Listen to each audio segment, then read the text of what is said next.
বাঁশখালী থেকে আমাদের কাছে প্রশ্ন করেছেন জনাব মোহাম্মদ মিসবাহউদ্দিন ভাই। আপনি প্রশ্ন করেছেন জামিয়া আহমদিয়া সুন্নিয়া ফুরুষ মাদ্রাসায় মহিলা শিক্ষিকা দ্বারা চেহারা খোলা অবস্থায় হাজার হাজার ছাত্রদের সামনে ক্লাস করা কতটুকু শরীয়ত সম্মত, দলিল সহ জানাবেন। খুব সুন্দর একটা আপনি প্রশ্ন করেছেন। সম্মানিত ভাইরা, এখানে যদিও আমার ভাই জনাব মোহাম্মদ মিসবাহউদ্দিন সাহেব জামিয়া আহমদিয়া সুন্নি আলিয়ার নাম উল্লেখ করেছেন, সেই জন্য আমি জামিয়া আহমদিয়া সুন্নি আলিয়ার নাম সহ বলতেছি। উনি একটা জানতে চেয়েছেন, এরকম বাংলাদেশে অসংখ্য দ্বীনি প্রতিষ্ঠান আছে, মাদ্রাসা আছে পুরুষদের জন্য, যে মাদ্রাসার মধ্যে মহিলা শিক্ষিকা দ্বারা শিক্ষা পাঠদান করানো হয়, এটা কতটুকু শরীয়ত সম্মত সেটা উনি জানতে চেয়েছেন। আমরা ছোটোবেলা থেকেই একটা হাদিস পড়েছি। আপনার মিসবাহউদ্দিন ভাইয়ের এই সওয়ালের জবাব দেওয়ার জন্য আমি একটা হাদিস আপনাদের সামনে উপস্থাপন করতেছি। ক্বালা নবী সাল্লাল্লাহু আলাইহি ওয়াসাল্লাম তলাবুল ইলমে ফরিদাতুন আলা কুল্লি মুসলিমিনা ওয়া মুসলিমাত। ইনশাআল্লাহ এই হাদিসটা আমরা সচরাচর সবাই জানি। রাসূল পাক সাল্লাল্লাহু আলাইহি সাল্লাম হাদিসে মুবারাকার মধ্যে ইরশাদ করেছেন, দিন ইসলামের, দিন ধর্মের তলাবুল ইলমে ফরিদাতুন আলা কুল্লি মুসলিমিন ও মুসলিমাত, দ্বীনের জ্ঞান অর্জন করা প্রত্যেকটা মুসলমান নর এবং নারীর জন্য ফরজ।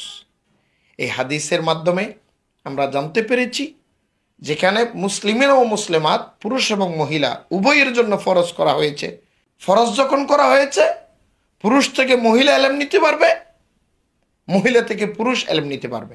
তবে হ্যাঁ, অবশ্যই এখানে পর্দা করা ফরজ, সেটা হোক স্কুল, এটা হোক মাদ্রাসা, অবশ্যই অবশ্যই এটা পর্দা করা ফরজ প্রত্যেকটা মুসলমানের জন্য।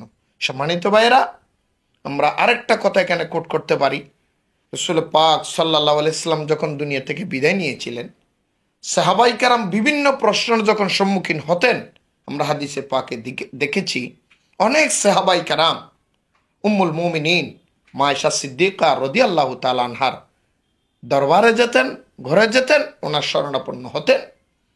আর হযরতে মা আয়েশা সিদ্দিকা রাদিয়াল্লাহু তাআলা আনহা সাহাবাই কেরামের প্রশ্নের উত্তরগুলি কোরআন এবং হাদিসের মাধ্যমে রাসূল পাক সাল্লাল্লাহু আলাইহি ওয়াসাল্লামের জীবনী থেকে সুন্দরভাবে উত্তর দিতেন, যে উত্তরগুলি পেয়ে সাহাবাই কেরাম উপকৃত হতেন।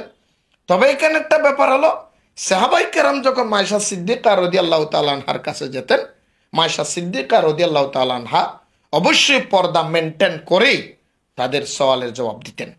আমরা সেখান থেকেও শিক্ষা নিতে পারি। এটা হোক জামিয়া আহমদিয়া সুন্নি আলিয়া মাদ্রাসা, এটা হোক অন্য মাদ্রাসা, যে কোনো শিক্ষা প্রতিষ্ঠানে কোনো মহিলা শিক্ষিকার মাধ্যমে শিক্ষা দেওয়া নেওয়া এটা দোষের কিছু নয়, অবশ্যই সে শিক্ষা নিতে পারবে। তবে এখানে আমাদের পর্দার দিকে লক্ষ্য রাখতে হবে। পর্দা করা ফরজ, কারণ অনেক ছেলেরা বালেক হয়েছে এবং নাবালেক হলেও তাদের কাছে অবশ্যই পর্দা সহকারে শিক্ষা দান করা, শিক্ষা নেওয়া এবং দেওয়া অবশ্যই কর্তব্য আমাদের প্রত্যেকের, কিন্তু পর্দার দিকে নজর রাখতে হবে। তবে আরেকটা কথা আমি যোগ করি, সম্মানিত ভাইয়েরা, আজকে যখন প্রশ্ন তুলেছেন তাই আমি কথা বলতে যাচ্ছি। আপনারা দেখেছেন মিডিয়ার মধ্যে আমাদের বাংলাদেশের মধ্যে কওমি অঙ্গনের বড় একজন মুহতম যিনি মারা গিয়েছেন, মরহুম মাওলানা আহমদ শফি সাহেব, উনি ইন্তেকালের আগে আমাদের বাংলাদেশ সরকারের মধ্যে যিনি তৎকালীন সরকার ছিলেন, সরকার প্রধানমন্ত্রী শেখ হাসিনা, ওনার হাত থেকে ওনারা সনদ গ্রহণ করেছিলেন। লক্ষ লক্ষ আলেমের সামনে উনি শাড়ি পরে উনি গিয়েছিলেন, ওনার হাত থেকে অনেক ওলামাই কেরাম সনদ গ্রহণ করেছিলেন। সুতরাং এতগুলি ওলামাই কেরামের সামনে শাড়ি পরা একজন বেগানা মহিলার হাত থেকে সনদ নিয়েছে, তখন যদি কোনো ওলামাই কেরামের, কোনো মৌলবীদের সমস্যা না হয়, আমার মনে হয় না জামিয়া আহমদিয়া সুন্নিয়া মাদ্রাসার মধ্যে মহিলা শিক্ষিকা দ্বারা ছাত্রদেরকে শিক্ষা দান করলে তাদের মহাভারত অশুদ্ধ হবে বলে আমার মনে হয় না। এই সংক্ষেপ কথার মাধ্যমে হয়তোবা আমার ভাই মোহাম্মদ মিসবাহউদ্দিন সহ দেশের সবাই সুন্দরভাবে আপনাদের প্রশ্নের উত্তর পেয়েছেন। আশা করি আপনারা এই উত্তর পেয়ে ধন্য হবেন এবং আমার জন্য দোয়া করবেন।